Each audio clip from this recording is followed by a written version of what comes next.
Hare Krishna,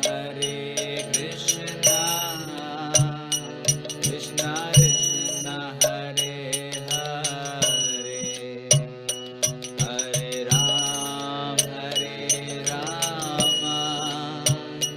Rama Rama, Hare Hare. Hare Krishna, Krishna Krishna, Hare Hare, Hare Rama,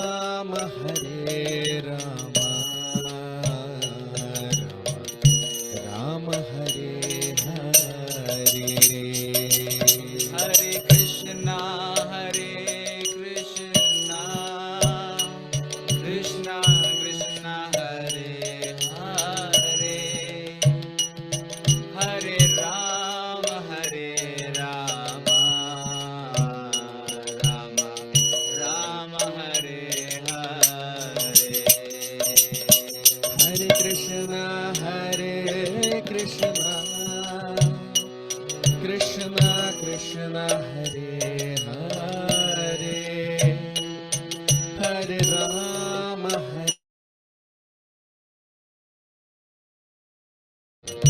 Rama Hare Hare. Hare Krishna, Krishna Krishna, Hare Hare, Hare Rama,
Krishna, Krishna Krishna Hare Hare,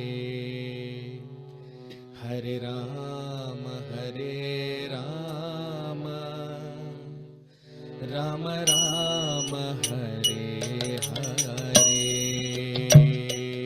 Hare Krishna, Krishna Krishna Hare Hare, Hare Rama, Rama Rama Hare Hare. Hare Krishna, Krishna Krishna Hare Hare, Hare Rama, Rama Rama Hare Hare. Hare Krishna, Krishna Krishna Hare Hare, Hare Rama, Rama Rama Hare Hare. Hare Krishna, Krishna Krishna Hare Hare, Hare Rama, Rama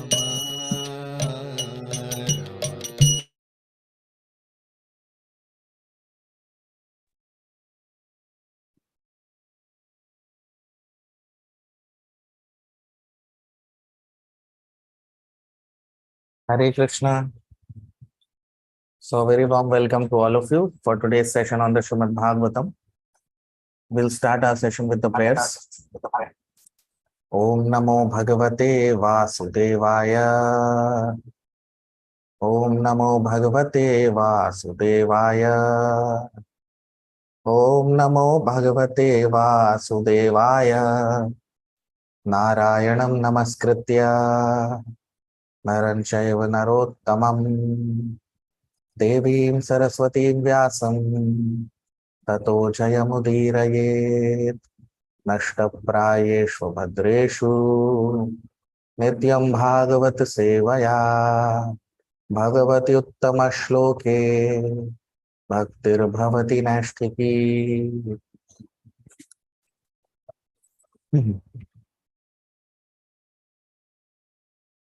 So we discussed in the previous session, Maitreya Rishi, he is explaining to Mahatma Vidur about Manus,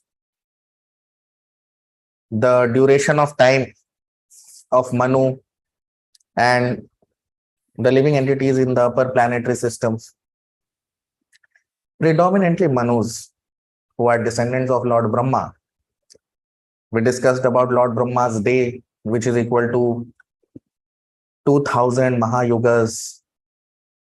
And in one day of Lord Brahma,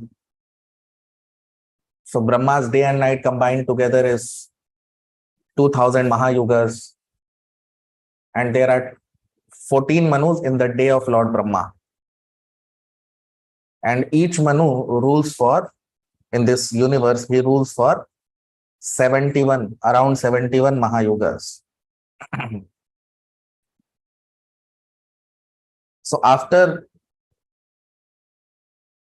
the end of life of Manu also, there is temporary dissolution, but that is at a very small scale.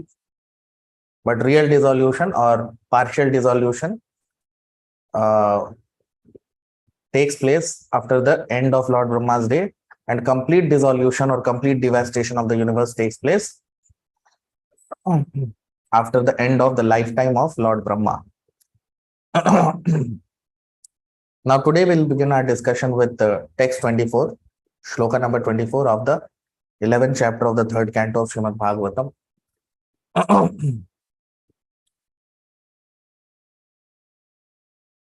Swam swam kalam manurbhungte sadhikam सप्ततीम् स्वं स्वं कालं मनुर्भुङ्क्ते साधिकां एकसप्ततिम्.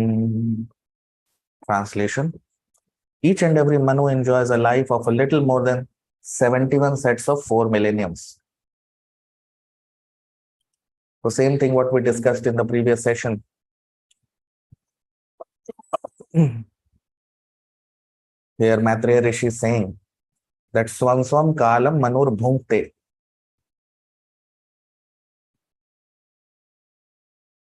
So how much time Manu enjoys in this universe? So it's mentioned here. Sadhikam Ek Saptatim. Ek Saptatim means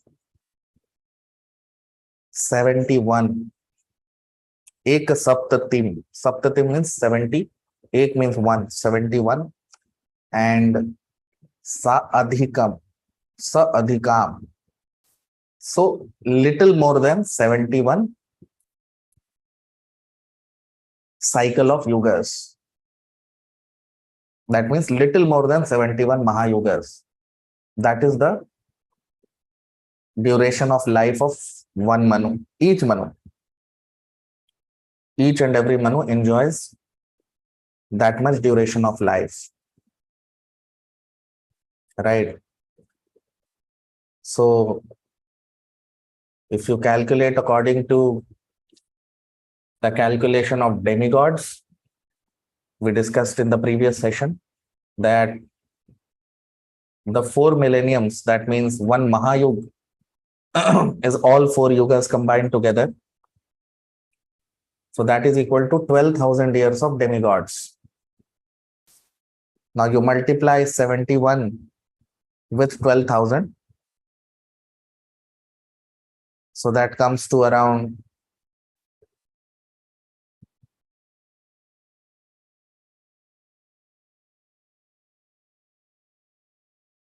852,000. 852,000. That means, so that is the duration of life of Manu according to demigods or according to Swargloka calculation. But according to earthly calculation, you have to multiply again this 852,000 with 360. So if you multiply that with 360, that is the duration of life of one Manu, according to earthly calculation. Now text 25, shloka number 25. Manvantareshu manavas tadvamsharas rishayas surah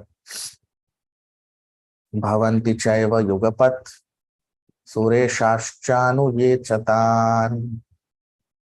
Manvantareshu manavas tadvamsharishayas surah bhavanti chaiva yugapat sureshashchanu ye chatan. Translation: after the dissolution of each and every Manu, the next Manu comes in order along with his descendants who rule over the different planets. But the 7 famous sages and demigods like Indra and their followers, such as the Gandharvas, all appear simultaneously with Manu.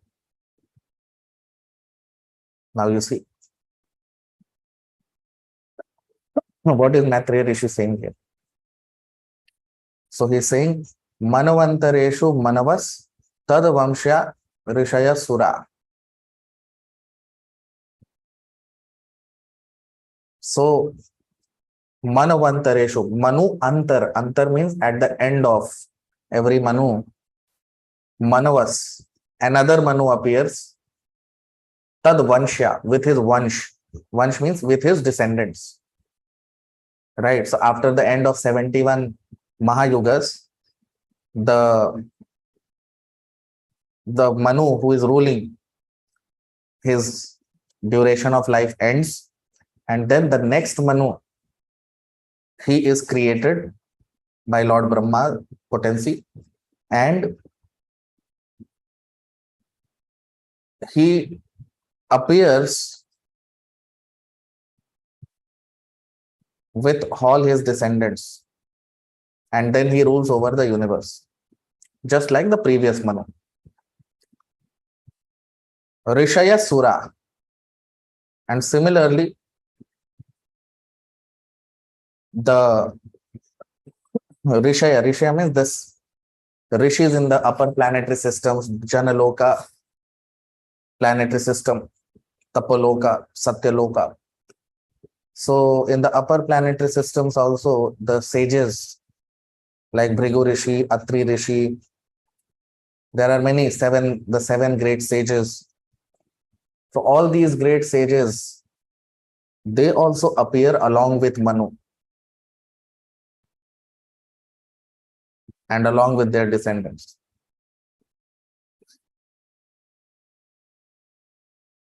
Suresha cha anu yechatan, and even Suresha means Indradev, even he appears. So his duration is also the duration of Manu's lifetime. Now text 26, shloka number 26. Esha Dayanandina Sargo Brahmastralokya Vartanaha Tiryang Nripetri Devanam Sambhavo Yatra Karmabhihi.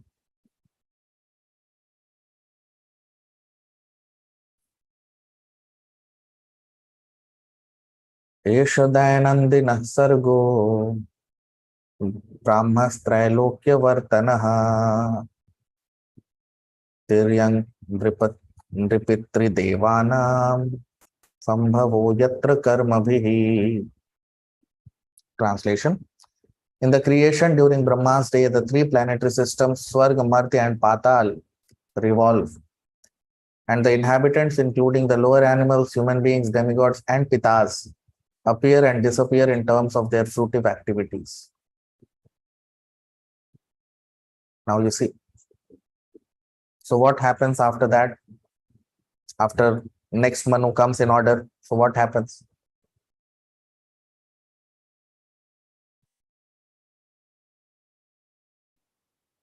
So at the end of the 14th Manu, Brahma's day ends.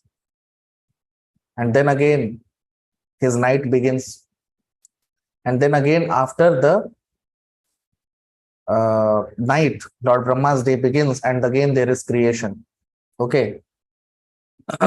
So here it is mentioned, Esha Dayan Andina Sargo Brahmas Trailokya Vartanaha. So at the end of Lord Brahma's day, as we know, there is destruction, dissolution of the universe.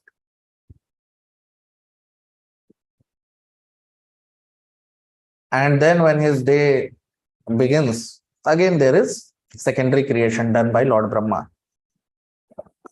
So it is mentioned, Trailokya Vartana, the three lokas, Swargalok, Bhulok, and the lower planetary systems, which are called Patal. So these three planetary systems, the Swargaloka, Bhuvaloka, and Pataloka, these three planetary systems, they keep getting created and keep getting dissolved after every day of Lord Brahma. So when the day of Lord Brahma ends, only these three planetary systems, they get dissolved. The lower planetary system, earthly planetary system, and Swargaloka planetary system. That means middle planetary system and lower planetary system, they get dissolved. But the upper planetary systems, they don't get dissolved. So it is mentioned here, Tiryan Nripitri Devanam Sambhavo Yatra Karmabhihi. So Ndri, you see here in this shloka, Ndri means human beings. Pitri means the Pitri-loka planetary systems where the ancestors they live. Then Devanam, demigods in Svargaloka planetary system. Sambhavo, they all appear yatra karma according to their fruitive activities. Karma. So law of karma is applicable to these three planetary systems. Svargaloka, Bhuloka, and Patal Loka.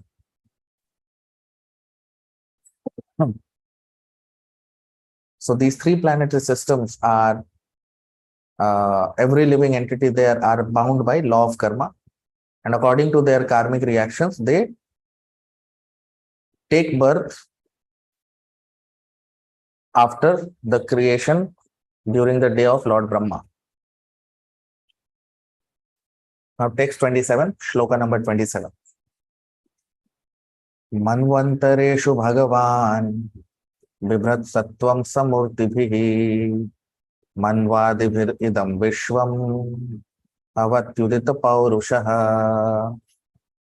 Manvantareshu Bhagavan Bibhrat Sattvam Swamurtibhihi Manvadibhir Idam Vishwam Avatyudita Paurushaha. Translation. In each and every change of Manu, the Supreme Personality of Godhead appears by manifesting his internal potency in different incarnations as Manu and others. Thus, he maintains the universe by discovered power.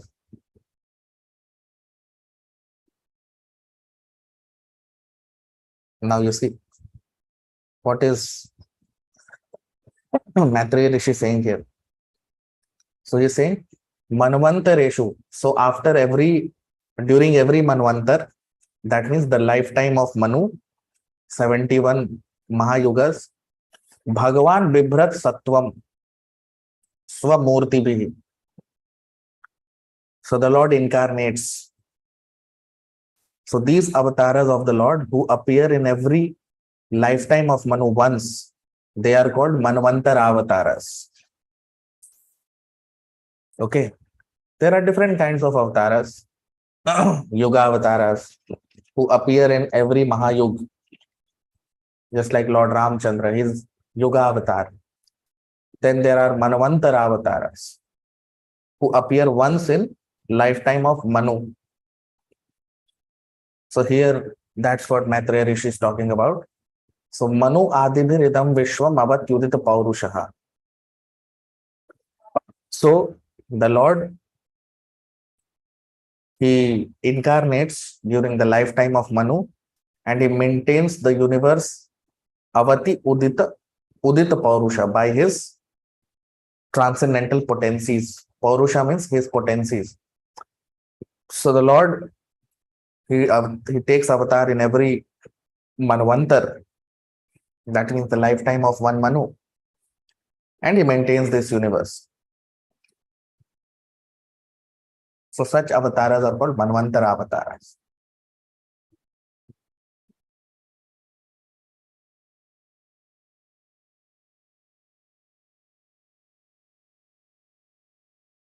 So whenever there is temporary dissolution, which happens at the end of Lord Brahma's day, the upper planetary systems, they don't get dissolved. And the living entities in upper planetary system, they do not die. The living entities in middle and lower planetary system, they die. So Svargaloka and below that, all the planetary system, they get dissolved. And that's what we will see in the next few shlokas, what happens after that. Now text 28, shloka number 28. Tamo matramupadaya pratisamruddha vikramaha kale nanungata shesha aste tushnim dinantyaye. Tamo matramupadaya pratisamruddha vikramaha कालेनानुगता शेष आस्ते तूष्णीं दिनात्यये. Translation. At the end of the day, under the insignificant portion of the mode of darkness, the powerful manifestation of the universe merges in the darkness of night.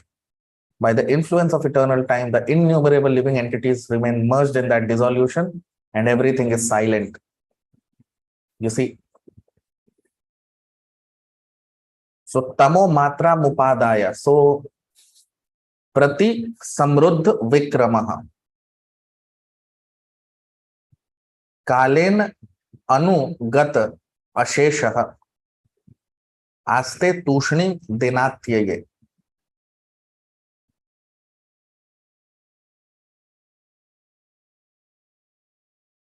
So at the end of Lord Brahma's day, what happens is mentioned here. So it is mentioned tamo matra. So tamo guna, mode of darkness, flows into the universe. Upadaya. Upadaya means the mode of darkness becomes prominent in the universe, and prati samruddha vikramaha, and all the activities are suspended. All the activities are suspended. And kalen anugata, and by the influence of Kala Shakti of the Lord, by the influence of Kala Shakti or time element of the Lord's potency, what happens? Aste tushnim dinatyaye. Just like at the end of the day, especially if you live in a busy city, you will not be able to see that. But in villages or in forests, at the end of the day, everything becomes silent. There will be pin drop silent. So like that, this whole, the middle and lower planetary systems, they get dissolved and the universe becomes completely silent and no activity remains in the middle and lower planetary system. All activities completely cease. Right? So tamo matram upadaya. So this tamo guna, which flows into the universe, is enacted by Rudra, who is an expansion of Lord Shiva. So Lord Shiva takes the form of Rudra and he takes charge of the mode of darkness.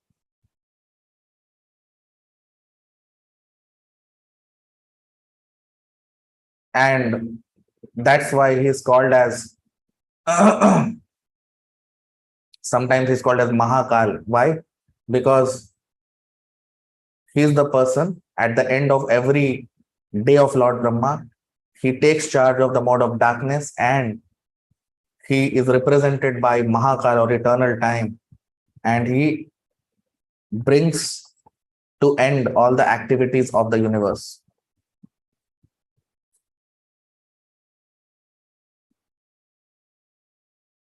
So when this destruction happens, when this dissolution happens, all activities in the universe completely cease and everything becomes completely silent. Now text 29, shloka number 29. Tamevanvapi dhiyante loka bhuradayasтрayah nishayam anuvrittayam nirmukta shashi bhaskaram. Tamevanvapi dhiyante loka bhuradayasтрayah nishayam anuvrittayam nirmukta shashi bhaskaram. Translation. When the night of Brahma ensues, all the three worlds are out of sight, and the sun and the moon are without glare, just as in due course of an ordinary night.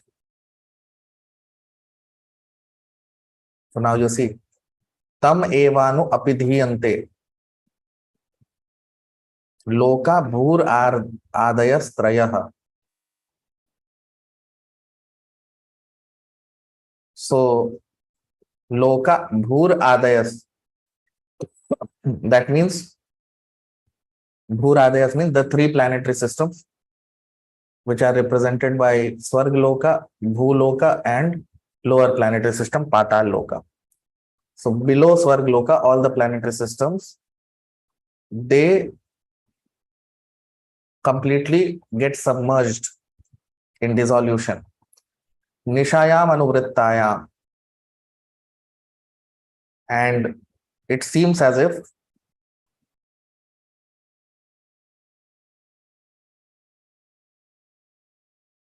night of the whole universe. It looks as if there is night in the universe because Lord Brahma goes to sleep. And Nirmukta Shashi Bhaskaram. And even the glare of moon and sun is not there in these planetary systems, the middle and lower planetary system.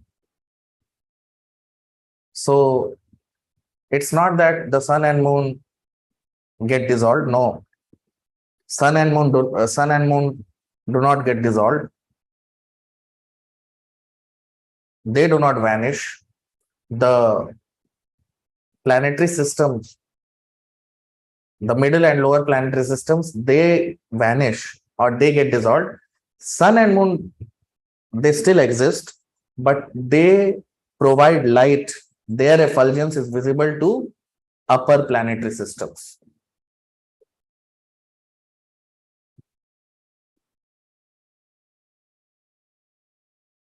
Which is above Swargloka. Because still Swargloka, it is dissolved. So above Swargloka, the planetary systems which are there and the living entities who live there, they see sun and moon. But the lower planetary systems, they get dissolved. So it looks as if there is night because this portion of the universe, they don't receive sun rays or moon rays. So they get devoid of sunlight and moonlight.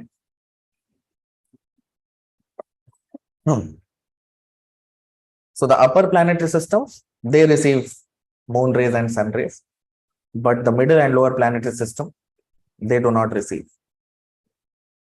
Now text 30, shloka number 30. Trilokyam dahyamanayam shaktya sankarshanangina yantyushmana maharlokaj janam bhrigvadayorditah. Trilokyam dahyamanayam shaktya sankarshanagnia yantyushmana maharlokaj janam bhrigvadayorditah. Translation. The devastation takes place due to the fire emanating from the mouth of Sankarshan. And thus, great sages like Dhrigu and the other inhabitants of Maharloka transport themselves to Janaloka, being distressed by warmth of the blazing fire, which rages through the three worlds below. So you see, above Swargloka is Maharloka. Okay.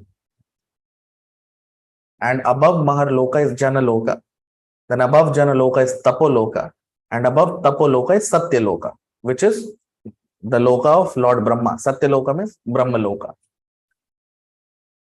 So Maharloka, Janaloka, Tapoloka, and Satyaloka.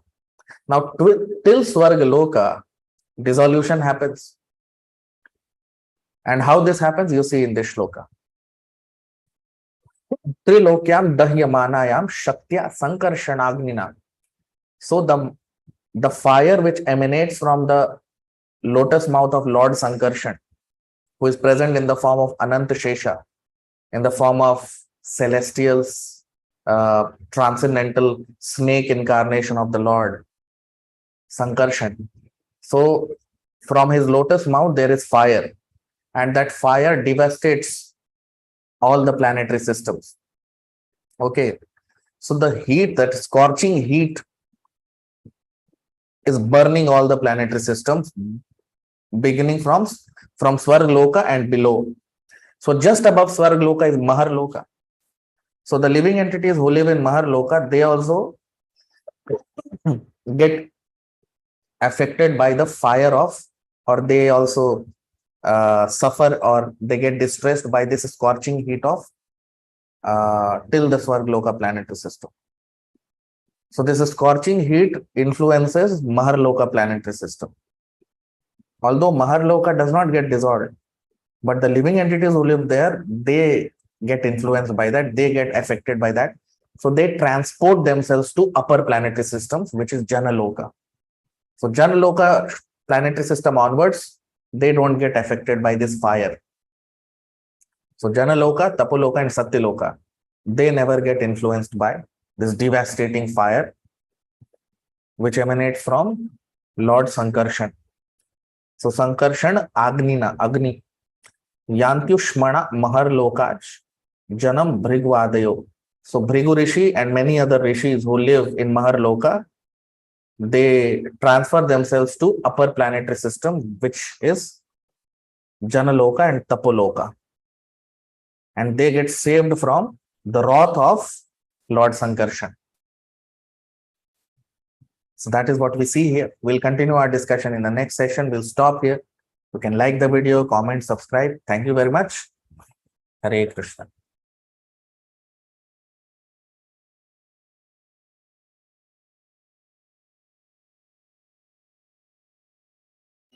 Hare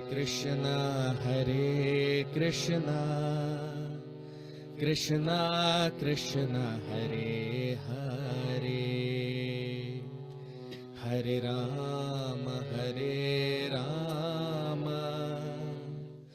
Rama Rama, Hare Hare. Hare Krishna, Krishna Krishna, Hare Hare, Hare Ram, Rama Rama, Hare Hare. Hare Krishna, Krishna Krishna, Hare Hare, Hare Rama, Rama Rama, Hare Hare. Hare Krishna, Krishna Krishna, Hare Hare, Hare Ram, Rama Rama, Hare Hare. Hare Krishna, Krishna Krishna, Hare Hare, Hare Rama.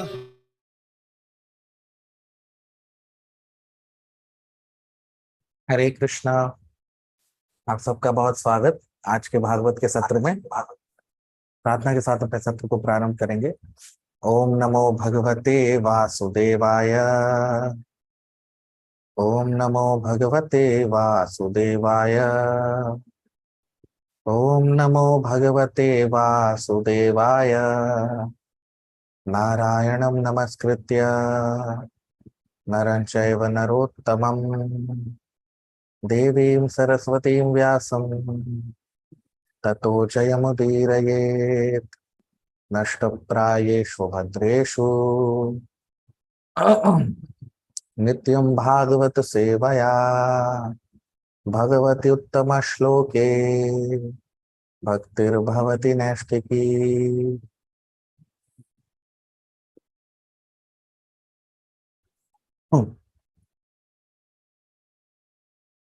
सुना तो हमने देखा अपने पिछले सत्र में मैत्रेय ऋषि ब्रह्मा जी की आयु बता रहे हैं, उनका दिन कितना बड़ा होता है वो बता रहे हैं, 2000 महायुग का। उनके दिन और रात दोनों को मिला दें तो 2000 महायुग होती है। और तो ब्रह्मा जी का 24 घंटा जो है वो 2000 महायुग का होता है पृथ्वी के हिसाब से।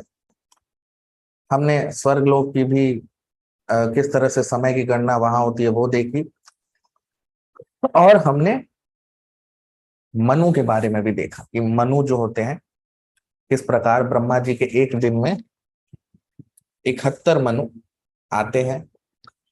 और कुछ और अब हम मनु के बारे में देखेंगे आगे आने वाले श्लोकों में। तो आज की चर्चा हम प्रारंभ करेंगे 24वें श्लोक से। 24वां श्लोक तीसरे स्कंद के 11वें अध्याय का 24वां श्लोक। स्वम स्वम कालम मनुर्भुंक्ते साधिकां एक सप्ततिम। स्वम स्वम कालम मनुर्भुंक्ते साधिकां एक सप्ततिम। ट्रांसलेशन, अनुवाद। Each and every Manu enjoys a life of little more than 71 sets of 4 millenniums. अब हम इसका अनुवाद देख लेते हैं हिंदी में। तो सभी मनु अपना जीवन जीते हैं 71 महायुग के बराबर। तो स्वम स्वम कालम मनुर भुंक्ते, तो एक मनु कितने दिन इस सृष्टि में अपने जीवन को भोगते हैं वो लिखा है स अधिकाम एक सप्ततिम। सप्ततिम का मतलब 70 और एक का मतलब 71।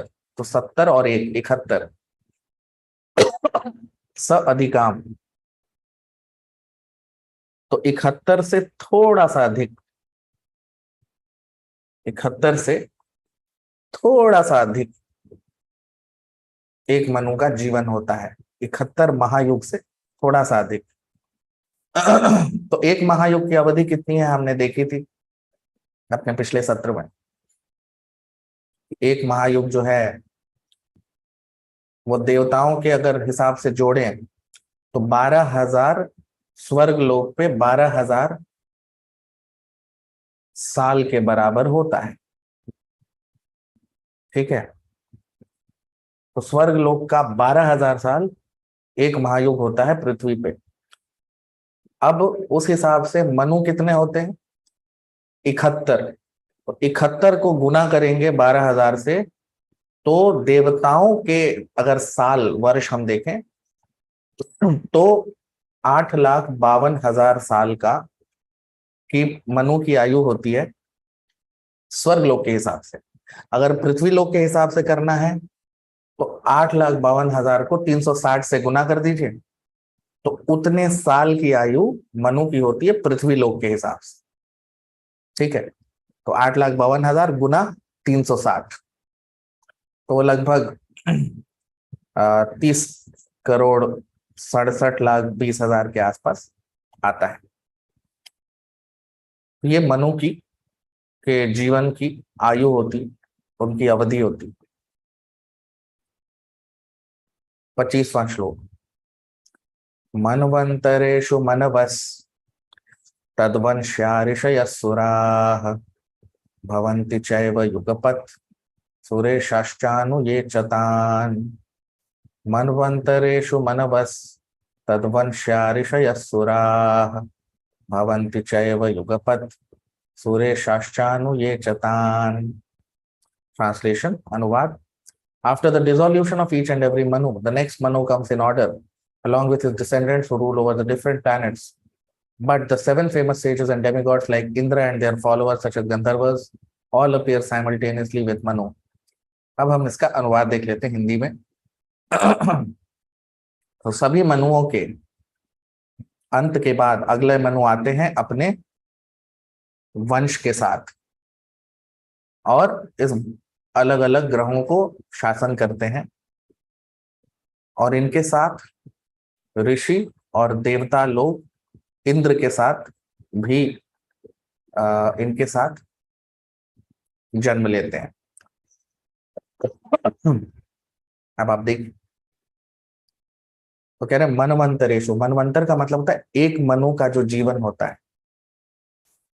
तो मनु का जीवन जब समाप्त होता है तो मनवस, तो अगले मनु आते हैं तद वंशया, अपने वंश के साथ। तो सभी मनु के अपना वंश होता है, तो ये जो नए मनु आते हैं उनका अपना वंश होता है।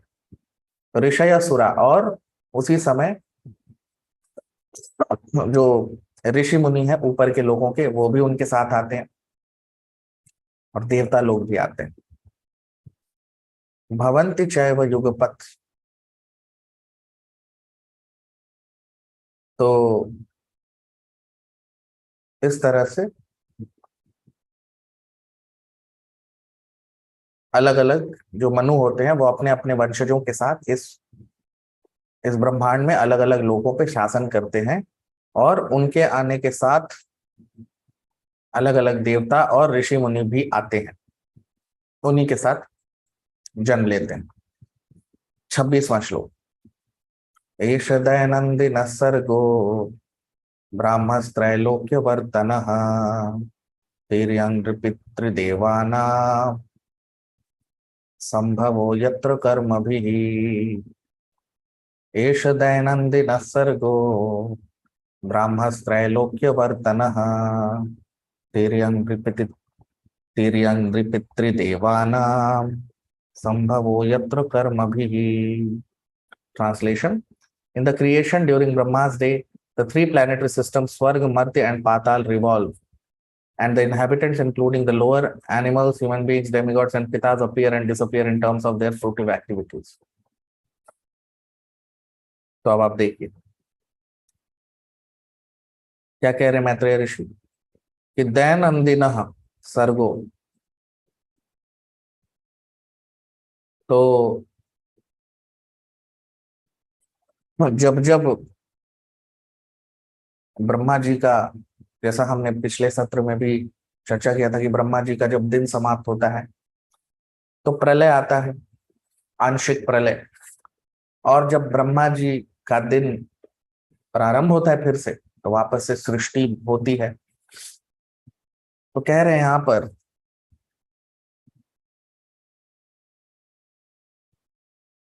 कि उस समय त्रैलोक्य वर्तन, तो तीन लोग जो हैं वो इससे, इस आंशिक प्रलय से प्रभावित होते हैं। कौन कौन से तीन लोग? तो स्वर्ग लोक, भूलोक और नीचे के लोग जिनको पाताल लोक कहते हैं। तो ये जो तीन लोग हैं ये प्रभावित होते हैं इससे, इससे इस सृष्टि और प्रलय से। जो ऊपर के लोग हैं, स्वर्ग लोक के ऊपर के जो लोग हैं, वो उनमें प्रलय नहीं आता, ये आंशिक प्रलय से वहां के जीव प्रभावित नहीं होते। लेकिन स्वर्ग लोक और उसके नीचे के जितने भी लोग हैं वो सारे, जो आंशिक प्रलय आता है ब्रह्मा जी के दिन के अंत में, वो सारे जीव इसमें लुप्त हो जाते हैं, नष्ट हो जाते हैं। तो फिर से जब सृष्टि होती है, वही कह रहे हैं सर्गो, तो फिर से जब सृष्टि होती है तो तिर्यंग पितृ देवानाम, तो जितने भी जानवर हैं, मनुष्य हैं, पितृ हैं, जो ऊपर के लोग के पितृ लोग हैं, देवानाम और देवता लोग जो हैं, इंद्र चंद्र, इंद्र और उनके जितने भी उस लोक पे जो लोग रहते हैं स्वर्ग लोक में, संभव वो सब जन्म लेते हैं फिर से। जब सृष्टि वापस से होती है, ब्रह्मा जी का दिन जब प्रारंभ होता है, तो ये सारे देवता लोग फिर से जन्म लेते हैं, यत्र कर्म, भी अपने कर्मों के अनुसार। तो ये कर्म के सिद्धांत जो हैं ये इन लोकों में चलते हैं, ऊपर के लोकों में कर्म के सिद्धांत नहीं चलते, क्योंकि वो लोग कभी भी, सृष्टि का जब अंत होता है तो उनका अंत नहीं होता ऊपर के लोगों का। स्वर्गलोक और उसके नीचे के जो ग्रह हैं, ये लोग अपने कर्मों के अनुसार उनको फिर से जन्म लेना पड़ता है। अब जो भी उनको अगला जन्म लेना है, मनुष्य बनना है, जानवर बनना है, कुत्ता बनना है, बिल्ली बनना है, देवता बनना है, जो भी बनना है वो बन जाते। 27वां श्लोक। मनवंतरेषु भगवान बिभत्सत्वं स्वमूर्तिभिः मन्वादिभिरिदं विश्वम् अवत्युदित पौरुषः। मनवंतरेषु भगवान बिभ्रत्सत्वं स्वमूर्तिभिः मन्वादिभिरिदं विश्वम् अवत्युदित पौरुषः। Translation, अनुवाद। In each and every change of Manu, the Supreme Personality of Godhead appears by manifesting his internal potency in different incarnations as Manu and others. Thus he maintains the universe by discovered power. अब हम इसका अनुवाद देख लेते हैं हिंदी में। तो जब जब मनु का जीवन समाप्त होता है। जब जब मनु का जीवन चल रहा होता है तो भगवान अपनी दिव्य माया के द्वारा अवतरित होते हैं और इस ब्रह्मांड को वो चलाते हैं अपनी शक्तियों से। तो ये जो अवतार है भगवान के, इनको कहते हैं मनवंतर अवतार। अलग अलग तरह के अवतार होते हैं, युगा अवतार होते हैं, गुण अवतार होते हैं, शक्त्यावेश अवतार होते हैं। उसी तरह से मनवंतर अवतार होते हैं। युगावतार का मतलब जो हर महायुग में आते हैं। जैसे राम, भगवान राम है तो वो सभी महायुग में आते हैं, फिर से अगले त्रेता युग में आएंगे। लेकिन सारे अवतार सभी महायुग में नहीं आते। तो उसी तरह से भगवान के अवतार जो एक मनवंतर में एक बार आते हैं, यानी मनु के जीवन में एक बार आते हैं, उनको मनवंतर अवतार कहते हैं। तो उनके बारे में यहाँ पर बता रहे हैं कि मनवंतरेषु भगवान बिभ्रत सत्वम स्वमूर्ति भी। तो मनवंतर में भगवान बिभ्रत सत्वम अपनी स्वयं की माया से प्रकट होते हैं, स्वयं को प्रकट करते हैं। और मनवादिभिर इदम विश्वम, और मनु और बाकी जितने भी हैं, अवति उदित पौरुषा, अपनी पौरुष से, अपनी शक्तियों से इस ब्रह्मांड को चलाते हैं। 28वां श्लोक। तमो मात्रामुपादाय प्रतिसंगृद्ध विक्रमः कालेनानुगताशेष आस्ते तूष्णीन्दिनात्यये। तमो मात्रामुपादाय प्रतिसंगृद्ध विक्रमः कालेनानुगताशेष आस्ते तूष्णीन्दिनात्यये। ट्रांसलेशन, अनुवाद। At the end of the day, under the insignificant portion of the mode of darkness, the powerful manifestation of the universe merges in the darkness of night. By the influence of eternal time, the innumerable living entities remain merged in that dissolution and everything is silent.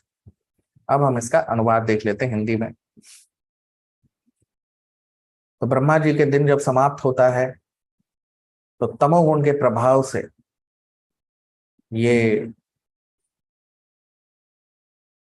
ब्रह्मांड में अंधकार छा जाता है और जितने भी जीव हैं वो सब इस प्रलय में समा जाते हैं और सब कुछ शांत हो जाता है। अब आप देख क्या कह रहे हैं मैत्रेय ऋषि, कह रहे हैं तमो मात्रा। तो ये जो तमो है, तमस, यानी ये जो अंधकार के जो अवतार हैं वो हैं भगवान शिव के विस्तार, जिनको हम रुद्र कहते हैं। तो सदा शिव जो है, भगवान शिव के जो विस्तार है वो है रुद्र। कई बार उनको महाकाल भी कहते हैं। क्यों कहते हैं? क्योंकि वो काल शक्ति, आप देखिए क्या कह रहे हैं यहाँ पर श्लोक, तमो मात्राम उपादाय प्रति संगृद्ध विक्रम। तो जब ये तमोगुण का प्रभाव ब्रह्मांड में भर जाता है तो सारी क्रियाएं रुक जाती, रोक दी जाती हैं। किसके द्वारा?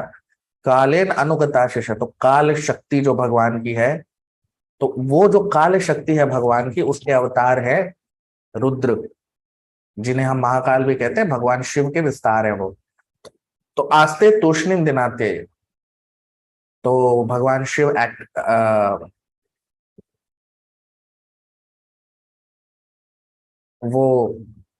तो भगवान शिव जो हैं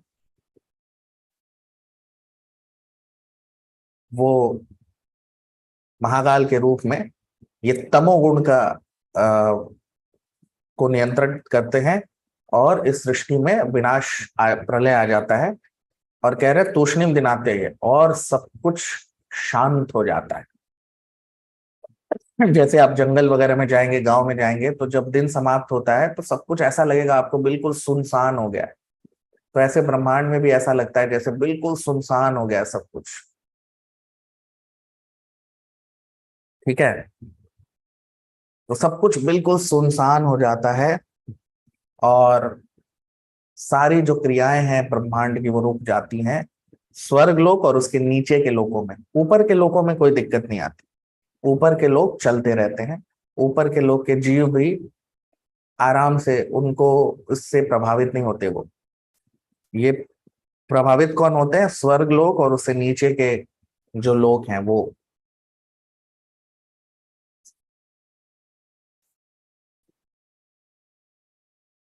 तो सब कुछ शांत हो जाता है, जैसे रात्रि में सब कुछ शांत हो जाता है।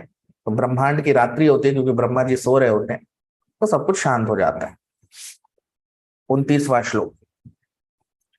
तमेवान अपि धीयन्ते लोका भूरादयस्त्रयः निशायामनुवृत्तायाम निर्मुक्त शशि भास्करम।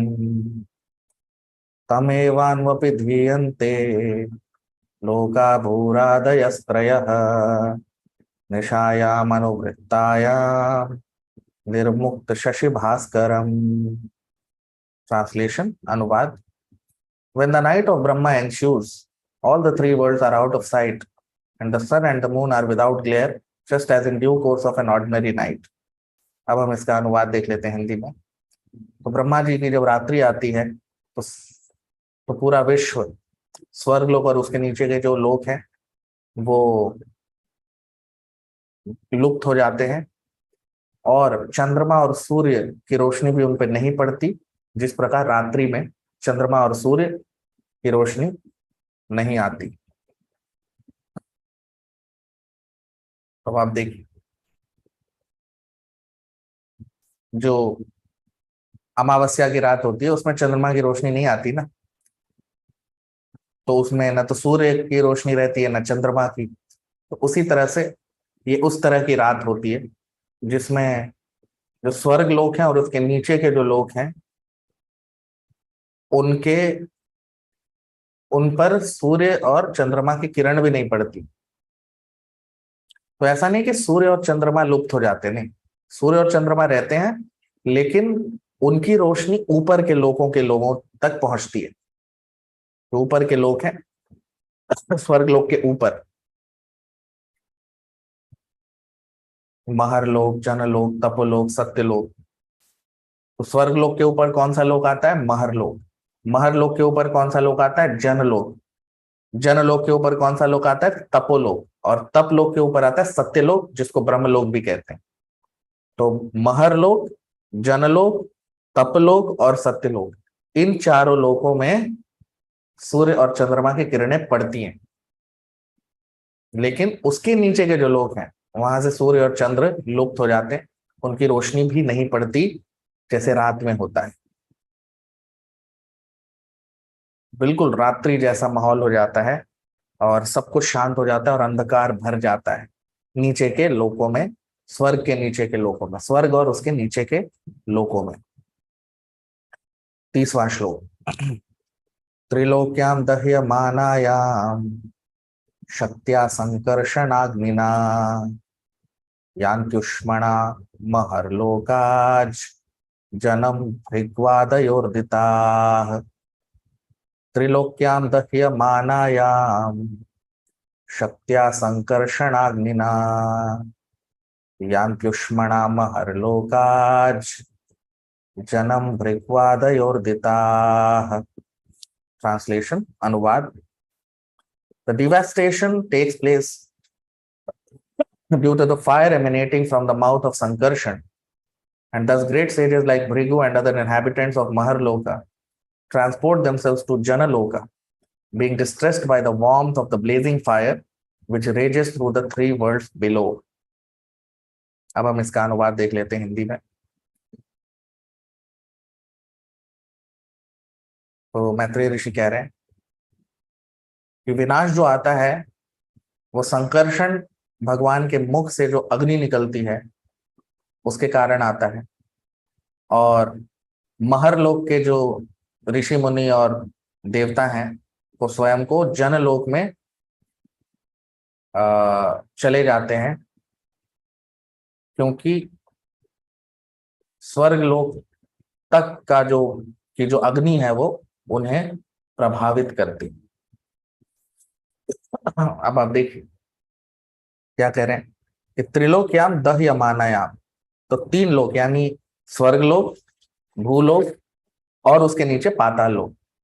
तो स्वर्ग लोक के नीचे के जो लोक हैं, दह्यमानायाम, ये जल रहे होते हैं, अग्नि से भस्म हो रहे होते हैं। ये अग्नि कहाँ से आती है? शक्त्या संकर्षणाग्निना। तो ये अग्नि की शक्ति जो होती है वो संकर्षण भगवान के मुख से निकलती है। संकर्षण भगवान कौन है? तो अनंत शेष। अनंत शेष के मुख से जो अग्नि निकलती है, उससे ये सारे लोग जो है वो बिल्कुल भस्म हो रहे होते हैं। तो इतनी भयंकर अग्नि होती है, कह रहे हैं कि यत यान्ति उष्मणा महरलोकाज। तो स्वर्गलोक के ऊपर का जो लोक है, जिसको हम महरलोक कहते हैं, महरलोक के ऊपर जनलोक, तपलोक, सत्यलोक है ना, लेकिन स्वर्गलोक से बिल्कुल ऊपर जो है लोक, उसको महरलोक कहते हैं। तो स्वर्गलोक की अग्नि वहां तक पहुंच जाती है, और वहां के जो लोग हैं, वहां के जो ऋषि मुनि जो महरलोक में रहते हैं, जैसे भृगु ऋषि और इस तरह के कई ऋषि हैं, सप्त ऋषि, तो ये लोग उस अग्नि से जलने लगते हैं। तो ये स्वयं को महरलोक से जनलोक में अपने आप को विस्थापित कर देते हैं। तो ये लोग महरलोक छोड़ देते हैं और ये जनलोक में चले जाते हैं। तो जनलोक, तपलोक और सत्यलोक, ये इस अग्नि से प्रभावित नहीं होते। ये लोग आराम से, बिल्कुल आराम से रहते हैं। तो जो लोग महरलोक में रह रहे होते हैं, जो ऋषि मुनि साधु संत, ये लोग अपने आप को जनलोक में स्वयं वहां चले जाते हैं। तो फिर जनलोक, तपलोक और सत्यलोक वो बिल्कुल वैसे के वैसे बने रहते हैं। उनमें कोई प्रलय, कोई अग्नि उन्हें प्रभावित नहीं करती। वो लोग बिल्कुल आराम से अपना जीवन व्यतीत करते हैं। तो कह रहे हैं भृगुवादयो अर्दिता। अर्दित मतलब वो परेशान हो जाते हैं, भृगु ऋषि और ये लोग सब अग्नि से, और ये लोग अपने आप को जनलोक में चले जाते हैं। ये लोग सब लोग जनलोक में स्वयं को विस्थापित कर लेते हैं। तो ये हम यहाँ देख रहे हैं, मैत्रेय ऋषि बता रहे हैं अपने शिष्य को। इसके आगे हम अगले सत्र में चर्चा करेंगे। आज यहीं अपने सत्र को विराम देंगे। आप लोग वीडियो को लाइक कीजिए, सब्सक्राइब कीजिए, चैनल को जितना हो सके शेयर कीजिए। धन्यवाद। हरे कृष्ण।